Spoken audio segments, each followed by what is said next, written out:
राधे राधे दोस्तों, अक्षय दर्शन में आपका स्वागत है। कैसे हैं आप लोग? मुझे आशा है कि आप लोग ठीक होंगे। राधा रानी की कृपा आप सभी पर बनी रहे। सच्ची घटनाओं से प्रेरित जिन्हें सुनकर आपको विश्व विधाता की भक्ति में शक्ति जानने को मिलेगी। तो चलिए दोस्तों, शुरू करते हैं आज की कहानी। कल मैं ठाकुर जी श्री बांके बिहारी जी की सेवा में अंदर था। कल वहाँ बिहारी जी के साथ खूब होली खेल रहे थे। वैसे तो मैं कई अंतर आत्मा चर्चा नहीं कर रहा, लेकिन यह कल की सत्य घटना है तो मैं बता रहा हूँ। बड़े गुरुदेव परम पूज्य श्री मृदुल कृष्ण गोस्वामी जी की आज्ञा लेकर बिहारी जी के साथ खूब होली खेली और रात को अपने हाथों से बिहारी जी की आरती की। आरती के बाद जब बिहारी जी गर्भगृह से अंदर लेकर गए तो ठाकुर जी का सब श्रृंगार उतारा और सुंदर चंदन की शैया पर बिहारी जी को शयन कराया। क्योंकि खूब होली खेली और पूरे गुलाल में ठाकुर जी थे, उन्हें स्नान करवा कर अच्छे से पोंछा कर फिर आराम से चंदन के पलंग पर शैया पर लिटाया। मैं बिहारी जी के चरण दबा रहा था तो वहाँ पर नियम है, ठाकुर जी को सुलाते समय भी और उठाते समय भी इत्र से मालिश होती है। आपने अपने साथ ही अपनी माला झोली में ही इत्र की शीशी लेकर गया था, क्योंकि बिहारी जी की इत्र से मालिश करनी थी, क्योंकि वहाँ पर मालिश की बड़ी महिमा है। जब सेवा करते हैं तो अपने हाथों में अंगूठी भी नहीं पहनते। इसका भाव भी यही है, ठाकुर जी को कोई आघात ना को हो, कोई कष्ट ना हो। दोस्तों, जब मैंने शीशी निकाली तो देखा तो वो इत्र केसर का था। मैंने ही मंगवाया था, लेकिन अब तो केसर का समय नहीं है। जब बहुत ठंडी पड़ती है तब केसर का इत्र बिहारी जी को लगाया जाता है, जबकि केसर का या हीना का इत्र ठंड में लगाया जाता है। लेकिन अब तो मौसम बदल गया है, गर्मी आ गई है, तो मुझे बड़ा दुख हुआ। मैं घर पर क्यों नहीं देख कर लाया इत्र कौन सा है। बहुत दुख हुआ, क्योंकि यह इस समय ठाकुर जी को विशेष रूप से गुलाब का इत्र लगता है। केवल गुलाब का जो इत्र है वो 12 महीने लगता है, बाकी फिर गर्मियों में खस का लगता है।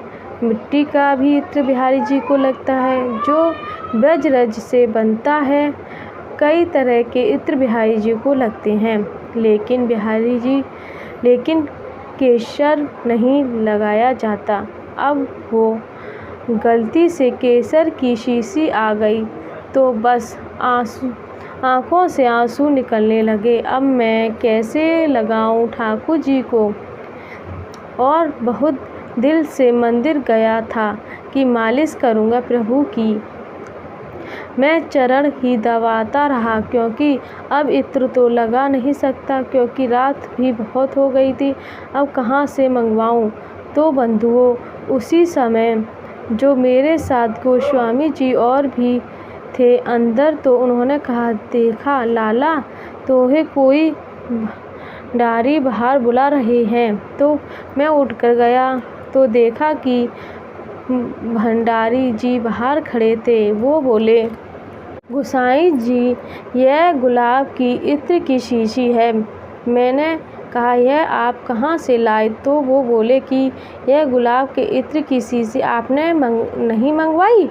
मैंने कहा, मैंने तो नहीं मंगवाई। तो कहा, बाहर एक लड़का अभी अभी आया और उसने आकर कहा कि अंदर जो गोस्वामी जी हैं, मैं उनके भजन सुनता हूँ, कथा सुनता हूँ, मुझे बहुत अच्छी लगते हैं उनके भजन, उनकी कथा। उन्होंने मेरे से यह गुलाब जल के इत्र की शीशी मंगवाई है, तो आप गोस्वामी जी को दे दो अंदर। तो उस भंडारी ने मेरे हाथ में गुलाब जल का इत्र की शीशी थमा दी और चला गया। मैंने उनको आवाज़ लगाई। मैंने कहा, वो लड़का कौन था? कौन लेकर आया? क्योंकि मैं बिल्कुल हैरान हो गया था। उन्होंने कहा, वो बाहर ही खड़ा है, मैं अभी लेकर आता हूँ। बहुत देर से खड़ा है। बाहर गए और थोड़ी ही देर बाद आकर बोले, महाराज वो तो है ही नहीं। इतनी देर में वो बालक कहाँ चला गया? बस बंधुओं, पूरे शरीर में कफन हो गया और वो कहाँ रहे? मैंने मंगवाई है, जबकि मैंने किसी को भेजा नहीं था। मैंने मंगवाई नहीं। फिर ठाकुर जी की उसी इत्र से मालिश की। बांके बिहारी जी की मालिश तो हुई, लेकिन मैं बिहारी जी के चरणों में बहुत रोया। श्री गौरव कृष्ण जी कहते हैं कि यदि आप दिल से भगवान की भक्ति करते हैं और आपकी कोई भगवान के लिए चाहत है तो बांके बिहारी उसे पहले ही पूरा करने के लिए बैठे हैं। आप भगवान पर अपनी सौंप दीजिए समस्या और अब भगवान से अपनी लौ लगाए रखिए। दोस्तों, आपको यह मेरी कहानी कैसी लगी मुझे कमेंट में ज़रूर बताइएगा और मेरे चैनल को लाइक सब्सक्राइब ज़रूर करिएगा। बांके बिहारी लाल की जय। राधे राधे।